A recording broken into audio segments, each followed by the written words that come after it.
Shares के बारे में बात करने वाले हैं। एक विप्रो है और एक इन्फोसिस है। आपको पता है विप्रो और इन्फोसिस दोनों का ही नंबर आने वाला है हमारे अक्टूबर के महीने में। आपको पता है 13 अक्टूबर का इनका नंबर है। आपको पता है सबसे पहले हमारा जो ओपनिंग बैट्समैन कह सकते हैं वो टीसीएस है। उसके बाद हमें वक्रांकी का भी देखने मिल रहा है 9 तारीख के आसपास, if I am not wrong. और 13 तारीख को दो आईटी जायंट्स विप्रो और इन्फोसिस दोनों का नंबर देखते हुए देखने मिल रहा है। आपको 2 से 3 एनालिसिस करके बताऊंगा। सबसे पहले तो मैं आपको बताऊंगा कि पिछले 5 दिन में या फिर अगर आप पिछले 1 महीने की बात करिए विप्रो के अंदर, तो आपको अच्छी खासी गिरावट देखने मिल रही है विच इज 7%। और वहीं पर अगर हम इन्फोसिस की बात करें तो इन्फोसिस भी हमें कम नहीं गिरा है, इन्फोसिस भी 5% से गिर चुका है। और ये दोनों के बीच में न्यूज भी आई थी कि इन्फोसिस को डील मिल चुकी है और वहीं पर विप्रो को जो है डील नहीं मिली है। और जो विप्रो है थोड़ा सा हार गया, लेकिन फिर भी दोनों का स्टॉक की प्राइस सेम ही गिर रही है। और हमने एक चीज देखी थी कि दोनों के अंदर इनसाइडर ट्रेडिंग का हमें एक सीन देखने मिला था। तो दोनों के अंदर बहुत सारी चीजें सिमिलैरिटीज है। प्लस अगर आप इन्फोसिस का पी रेशियो 34 देख रहे हो तो वहीं पर आपको ये विप्रो का पी रेशियो भी अराउंड 30 दिखेगा,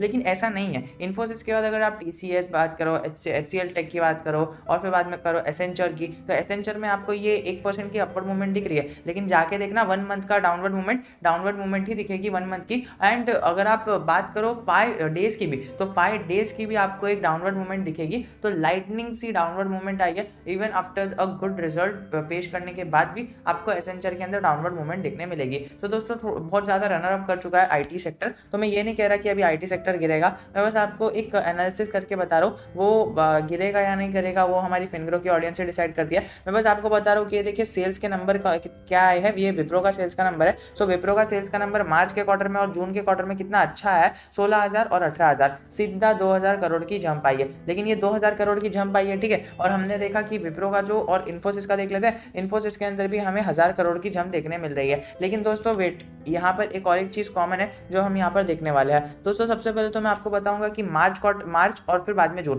तो जून का जो क्वार्टर है तो वो कब से चालू होता है, मार्च, अप्रैल, मई और जून। तो ये 3 महीने रहते हैं, अप्रैल, मई और जून। इनका 3 महीने के का पूरा रिजल्ट जून के महीने में आता है। तो दोस्तों सबसे पहले तो मैं आपको कहना चाहूंगा कि विप्रो ने बहुत ही ज्यादा स्ट्रॉन्ग नंबर पेश किए थे, आईटी सर्विसेज में स्ट्रॉन्ग नंबर पेश किए थे, 35% की ईयर ऑन ईयर जंप। और वहीं पर इन्फोसिस ने भी हमें 28% की 22% की ईयर ऑन ईयर जंप देखने मिली थी। लेकिन दोस्तों वेट, हम जो एनालिसिस करने वाले हैं वो कुछ अलग करने वाले हैं। और अगर आपने ये सोचा था so well and good, and अगर नहीं सोचा था तो मुझे कमेंट सेक्शन में जरूर बताना। अगर हम बात करें मार्च क्वार्टर की और जून क्वार्टर की, तो मार्च क्वार्टर कभी खत्म होता है, मार्च क्वार्टर खत्म होने के बाद ये जून क्वार्टर चालू होता है। और हमने देखा जून क्वार्टर में Infosys as well as Wipro दोनों ने बहुत ही अच्छा परफॉर्मेंस देखने मिला था हमें। दोनों ने बहुत ही अच्छा परफॉर्मेंस दिया था and now the expectancy are more. But हमने देखा कि मार्च, देखिए ये जून क्वार्टर में 3 महीने रहते हैं, अप्रैल रहता है, मई रहता है एंड जून रहता है। ये 3 महीने रहते हैं, है ना। अप्रैल से चालू होता है क्वार्टर का महीना, मई में जाता है और जून में जाता है। ये 3 महीने बहुत ही ज्यादा इंपॉर्टेंट हो जाते हैं। बट अगर वहीं पर अगर हम बात करें इंडियन आईटी रुपी की, तो अगर हमने यहाँ से देखोगे ना आप ये अप्रैल से,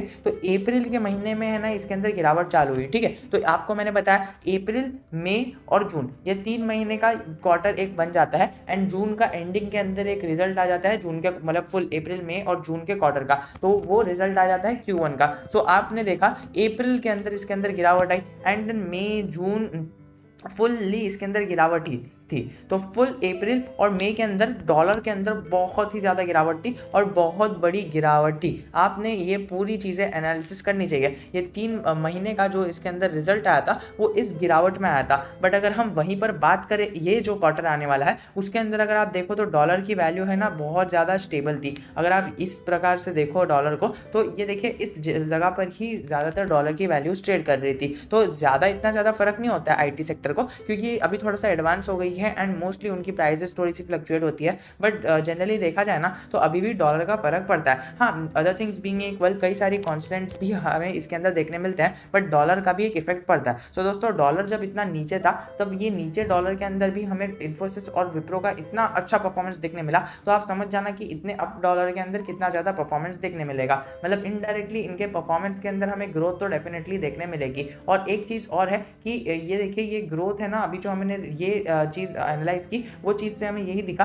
कि ये डॉलर की ग्रोथ से इतना ज़्यादा फर्क नहीं पड़ता है। और ये हो सकता था कि डॉलर अगर ऊपर रहता, अगर अपने एकदम पीक पर रहता ना, तो इन्फोसिस का ये 27,000 करोड़ का जो था ना, वो 28,000 करोड़ के आसपास इसका सेल्स चले जाता। और वहीं पर अगर हम विप्रो की बात करें तो विप्रो का ये 19,000 करोड़ के आसपास की इनकी सेल्स चले जाती। तो चलिए दोस्तों, ये एक जनरल चीज़ मैंने आपको बता दी एनालिसिस करके। विप्रो के अंदर जिसने भी शॉर्ट टर्म पोजीशन बनाई है वो आप इसके अंदर अभी बना सकते हो, ताकि अकॉर्डिंग टू मी इनका जो रिजल्ट आने वाला है वो अच्छा आने वाला है। And according to me, according to many experts, जो आईटी सेक्टर का रिजल्ट आएगा वो अच्छा आएगा। एंड दैट इज बाय कई सारे रिटेलर्स ने इसके अंदर अपनी पोजीशन बना ली है। Even in Infosys and even in Wipro, both of the stocks ने ना एक 1 मंथ के अंदर अच्छा परफॉर्मेंस नहीं दिया एंड अच्छी परफॉर्मेंस की एक्सपेक्टेंसी की जा रही है फ्रॉम द रिजल्ट। तो अगर रिजल्ट अच्छा आ जाता है तो इनकी एक्सपेक्टेंसी ज़्यादा है। बिकॉज अगर आप देखो तो ये इन्फोसिस का चार्ट है, एक ही जगह पर है एंड इधर भी एक जगह पर था, इधर भी एक जगह पर था। तो जब जब रिजल्ट आता है हमें इसके अंदर एक तेज़ी का माहौल देखने मिलता है, और वहीं पर शायद ये अभी ऐसा होने की तैयारी कर रहा है। और वहीं पर अगर हम विप्रो की बात करें तो विप्रो के अंदर हम बात करें तो विप्रो के अंदर भी आपको एक साइडवेज पैटर्न बनता हुआ देखने मिल रहा है, जो हमें इसके रिजल्ट के थ्रू टूटते हुए देखने मिल सकता है।